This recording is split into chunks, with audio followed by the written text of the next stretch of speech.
In this week's video, we show you how we transfer the water from our Ram truck water storage tanks, taking it back to where our van is parked up. Such a brilliant addition that we designed during the build stage of our canopy. Cruz finally gets his cast off at the Albany Hospital, which we are all super happy about, and we take on the climb to check out the humble views of Bluff Knoll in the Stirling Range National Park. Definitely not for the faint-hearted. We hope you enjoy this video.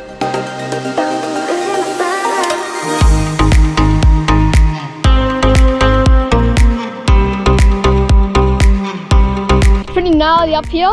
Reckon you check it out. Bluff Knoll. What a view. What's this heavy breathing here? Back here. Hey? What's a go for you?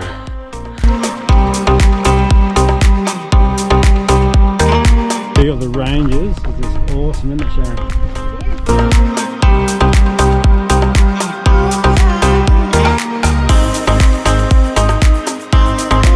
A huge thanks to the following businesses that have jumped on board with us to support our travels, plus give you guys out there some cracker discounts.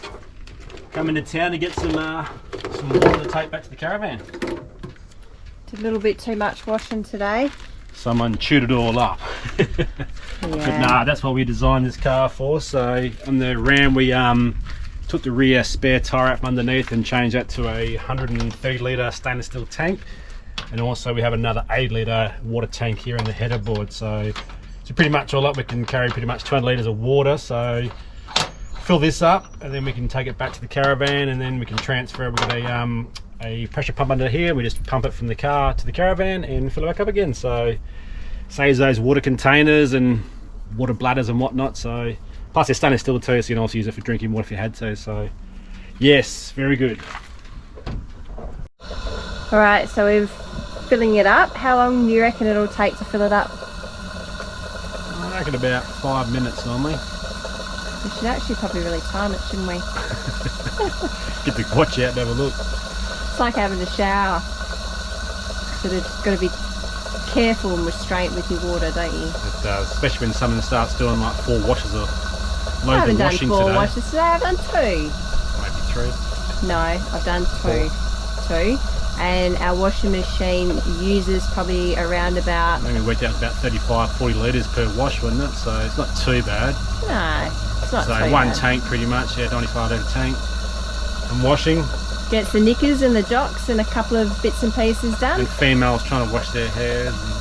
I came here and washed my hair the other day, so stop telling the viewers lies.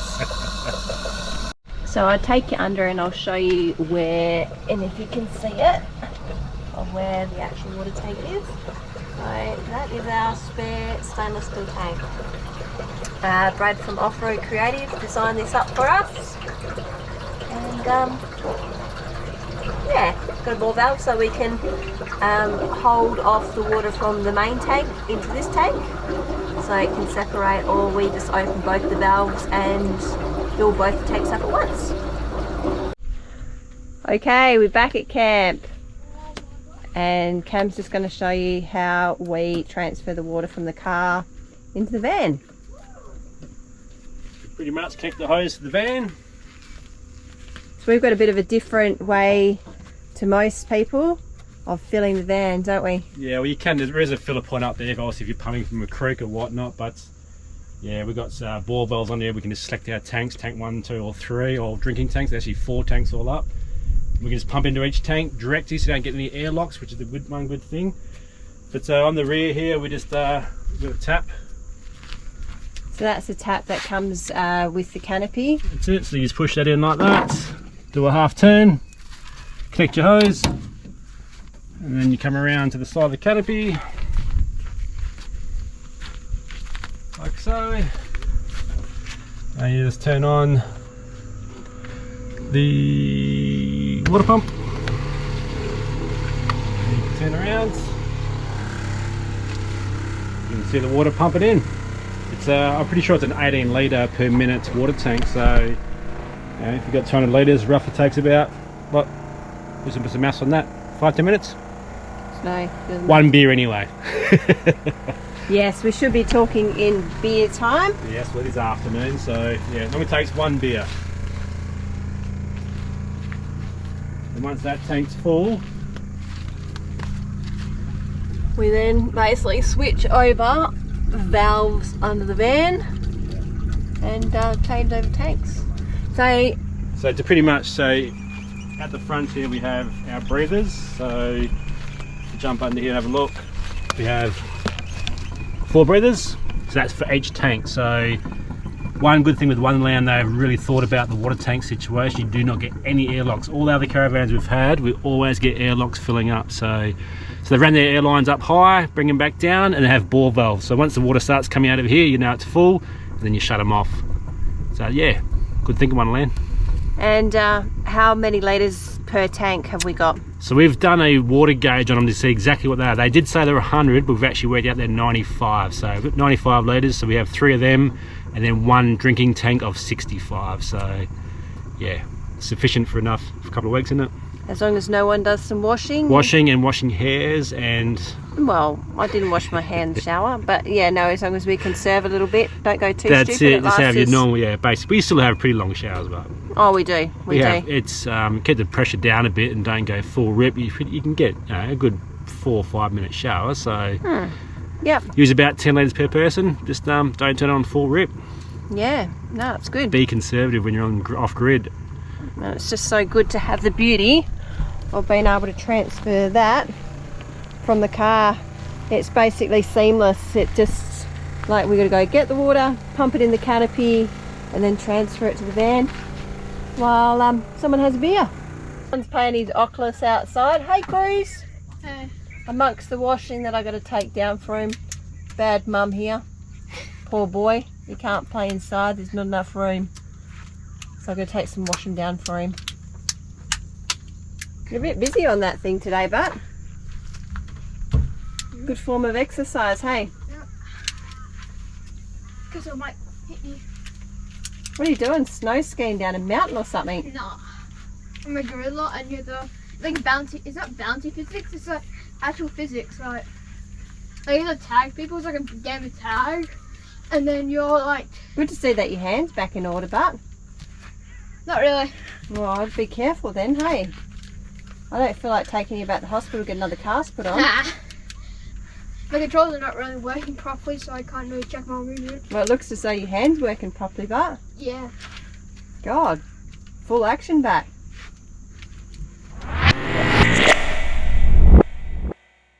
As you can see, Cruz's wishes finally came true. He got his cast off, we got the all okay from the local doctor, and we were out of there. We were off to climb Bluff Knoll. Woohoo!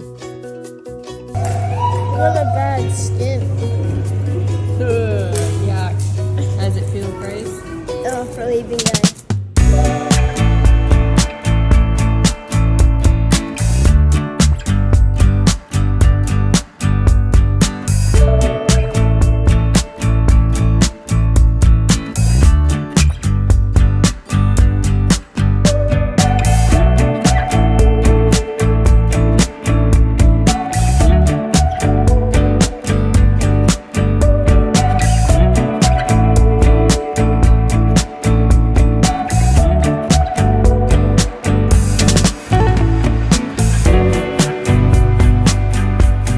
So we're just walking along admiring these views here at the Stirling Ranges and just happened to look down and look what we found. A snake, like a Jew guy just cruising along, but I'm not sure what's wrong with him. He's only just sort of half face, isn't he? Yeah. Unless he's admiring the heat on the ground, I'm not sure, but he'd certainly give you a bite anyway, but just he blended in so well with the road, or he's starting to take off now. Look at that, the colour of the road, the colour of the snake was pretty much the same. Camo, alright, Cruz. But yeah, these are the views we're checking out. Just goes to show, guys, keep an eye out for snakes, they are around. Especially in Australia, Cruz.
Hey guys, so obviously we did Castle Rock a few days ago, and yeah, wasn't for the faint-hearted, but we thought we'd do ourselves again and we'd try Bluff Knoll. So Bluff Knoll's in the Stirling Ranges, and it takes about 6 kilometres to reach the top, so we thought we'd give it a crack. Bluff Knoll's but the only place in WA where you'll see snow on very rare occasions, so it is quite high in the sky, so let's see how we go.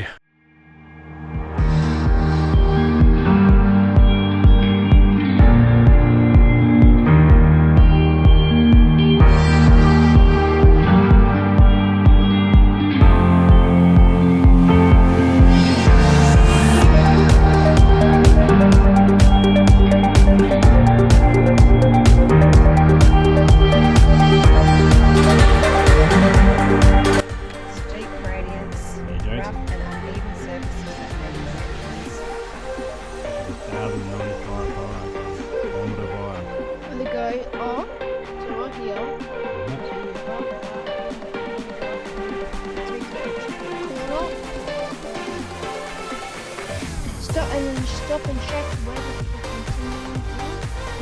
Should be alright today.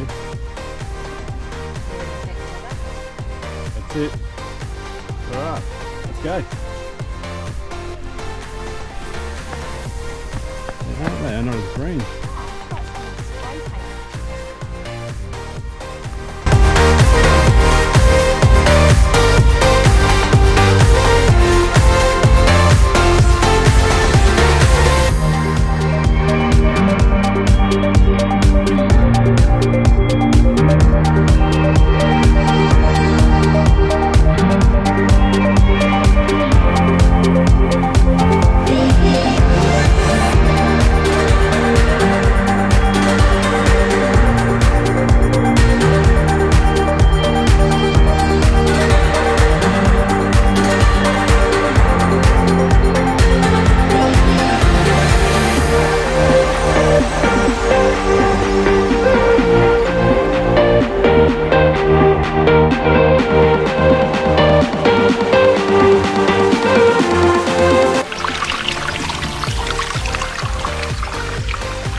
So we're about halfway up Bluff Knoll. You can see the car park from there. Check this view out. Incredible. Fortunately, there's a bit of a fire in the distance today, so there's a bit of smoke around the ranges, but it's pretty cool, but it's like a bit of a mist going through there. Alright, keep going. There's the top just there. Little grass tree here just growing on the side of the rock here. Okay, there it is. Top of Bluff Knoll. So close, not close enough. Nothing shadow. Hey? Good opportunity to do it. Do it. Smash is a really good park goer. And work out. That's something I've never done before.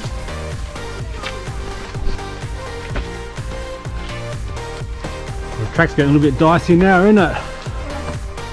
Look at that. You can see through the gap there, there's pure drop off. I reckon there's fossils in this. Fossils? I would say there would be, mate. Be dinosaur bones. Wait, it's part of big meal. Big meal, maybe. It's pretty cool, but isn't it? It's all sort of layered. It's like what's the name? It's like carragini. Different, bit blacker, but isn't it? What's this heavy breathing here, the back here? Hey? That's a go for you. I'm just getting it all out of the soul. I'm taking away, my breath is just blown away by it. Oh, that's it. Shazza, you said it. So it's pretty gnarly up here. Might not see this, but I reckon you check it out. Bluff Knoll. Whatever you. I just can't believe how this was underwater a million years ago. All the mountains in the distance. Unbelievable.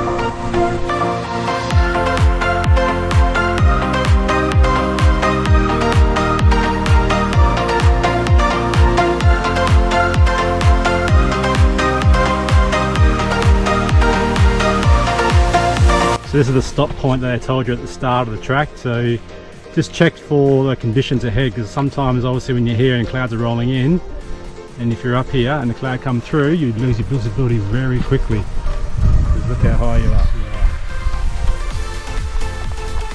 Yeah, if I'm Bluff Knoll, check the weather conditions first. So we're about to turn around the corner now and start heading up to the peak of Bluff Knoll.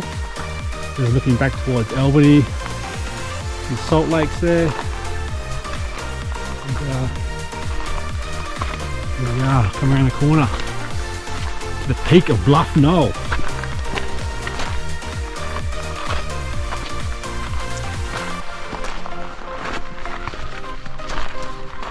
We made it. Well, I wouldn't say we've made it yet, but yeah, as you can see, it's up there a bit further. But not far to go now.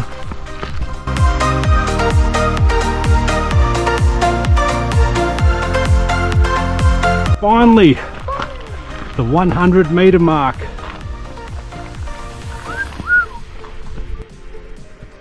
Right, so we made it to the top of Bluff Knoll. I'll tell you what, after climbing 1,095 metres high with all those steps and gnarly edges, it was definitely worth it. Have a look at this with these.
Finally made it up to the top of Bluff Knoll, and what, 1,095 metres up, trillion steps, little goat tracks, edge of cliffs.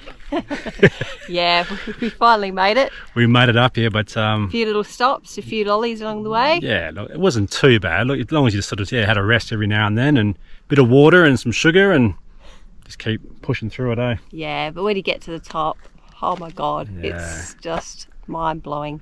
The beauty up here is like something I've never experienced. No, and plus, ever. in the day, we must have picked the perfect day too. There's not a breath of wind up here, and then temperature-wise, they said it's supposed to be 10 up here, but I reckon it's still, what, 15, 20? I reckon on the opposite side to Bluff Knoll, I reckon it's quite cool, like sea breeze. Yeah, I think it's the draft coming up the top of the hill, I think, but, well, the mountain, I should say.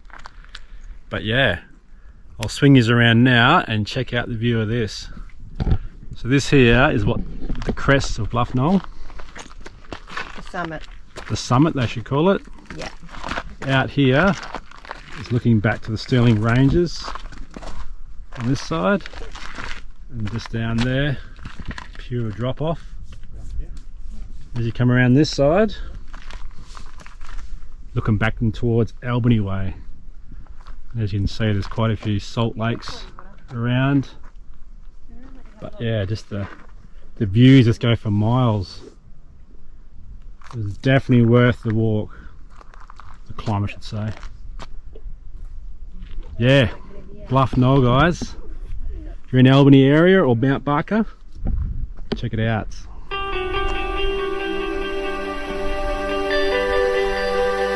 After soaking up the tremendous views from the summit, taking a few selfies and going, holy moly, we just ticked off Bluff Knoll. It was time to make our trek back to the car park.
way down and you look up here, Bluff Knoll's all the way up there.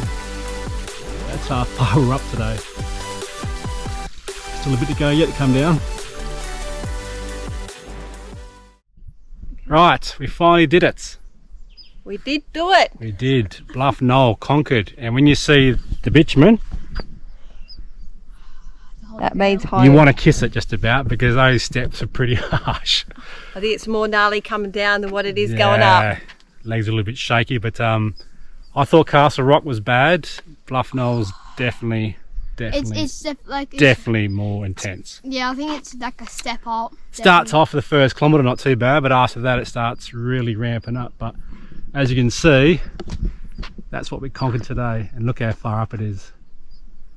So it's 1.1 kilometres up, but also you go around to the side here, around the mountain, and then up to the top. So that's why it's 3 kilometres up.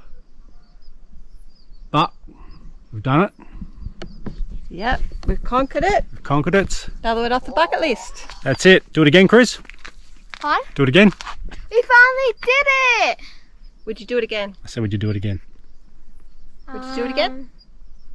No. Feeling totally exhausted but very overwhelmed by the beauty that Bluff Knoll had to offer us, it was time to head back to the truck and have a bite to eat.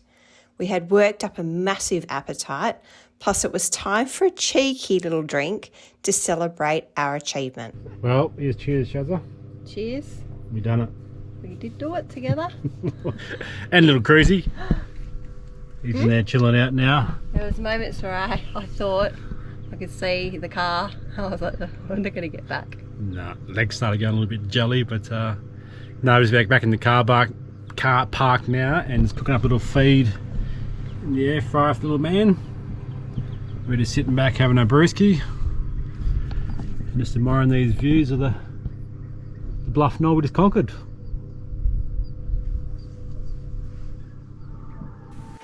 Leaving Bluff Knoll behind for another day, something caught our eye on the map that we wanted to check out before heading back to camp. As the sun started to set, we knew we had to hurry, but luckily it was just down the road. So on the way back from the ranges, we just spotted this old flour mill, which is like an old Dutch mill, about 11 k's just out of Bluff Knoll. So we thought it was cool past and have a quick look. Have a look at that. You don't see that very often, especially here in Australia. Dutch mill, and you got that Serenity in the background. Stirling Ranges, of course the Ram.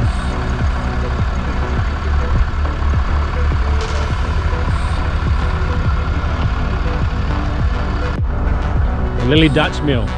Hey, you finally got to see it. I did. I've been hunting it down and I found it. We spotted it, we had to pull over and get a couple of pics, and it's been on your list, hasn't it? It's on my list. I can tick that one off now too. That's it.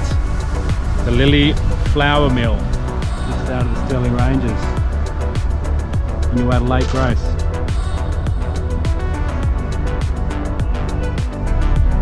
Just more with this Lily Flour Mill we just found. There's a actually accommodation place here we just found just up the road from it on the same property. You can actually stay in the flour mill, would you believe it? Also there's places here you can stay, and just over here an old Douglas plane by the looks of it, they've done up and used as accommodation. What a great idea. It's not be that flat, eh? Got little windows so you can actually go up top and look out those windows.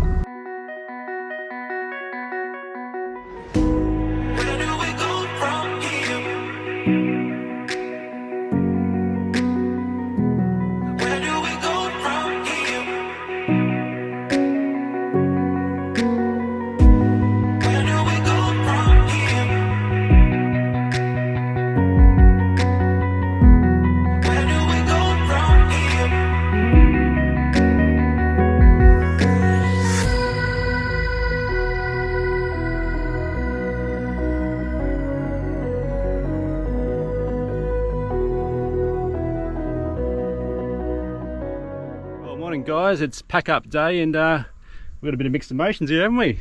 Yeah, it's been so beautiful just to wake up to the sounds of the birds, the cows mooing, the sheep baaing, and nothing else but just pure serenity.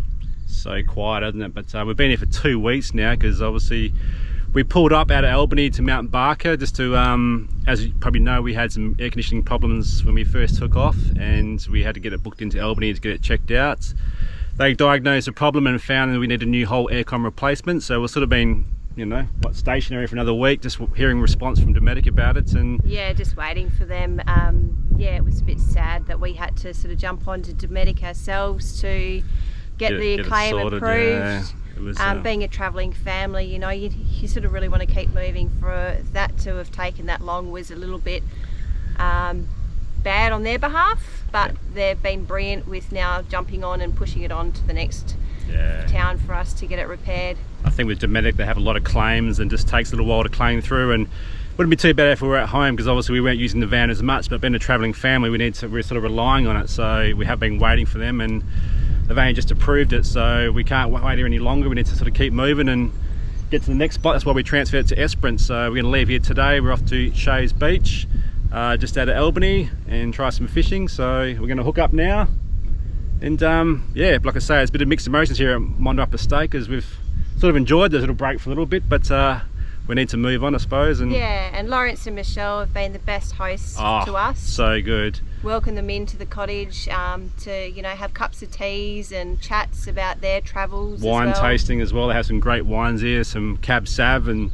what else was there? There was some white as well, wasn't there? So white wine as well, yeah. Yeah, but I'll just quickly show you around quickly before we leave what we've been looking at each day. So in the horizon there, as you can just see the Stirling Ranges, the peaks between the trees. But then you come around here and we have all this beautiful vineyard, which your grapes still on there, haven't harvest yet. And there's the house up there.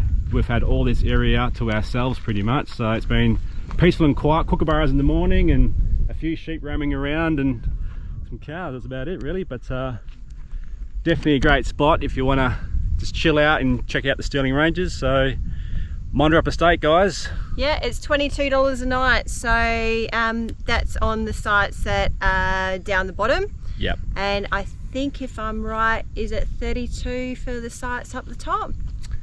No, I think it's just 25, a little bit more. We'll put it down in the description anyway. But so sites 1 to 4 are a little bit more expensive because they're levelled sites with grey water access or for dumping, and where we are here is fully self-contained, so grey water, black water, and no water and whatnot. But there is a toilet block up the top you can use, and Lawrence said you're most welcome to use the rainwater here too if you want to top up your camper trailer or caravan. But we've just been heading into town. There's a tap just in Mount Barker you can fill up, and also a dump point there as well for your caravan, which is only what, 15 k's away. So yeah, get some groceries, get some water. Mount Barker's brilliant. Their IGA there is stocked and got some of the best local meat produce that we've been able to have a few of their delicious roasts and chops and steak and that while we've been here. So that's it. But yeah, what do you reckon, Cruz?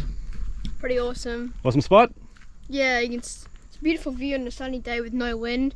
You can chill out and just watch the ranges and all the crops that are burning off right now. They have been, they've been burning off in the distance, haven't they? So yep, all right, we'll hook up now, guys, and we'll see you at the next spot.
fastest lady. How cool is that? Don't see that very often.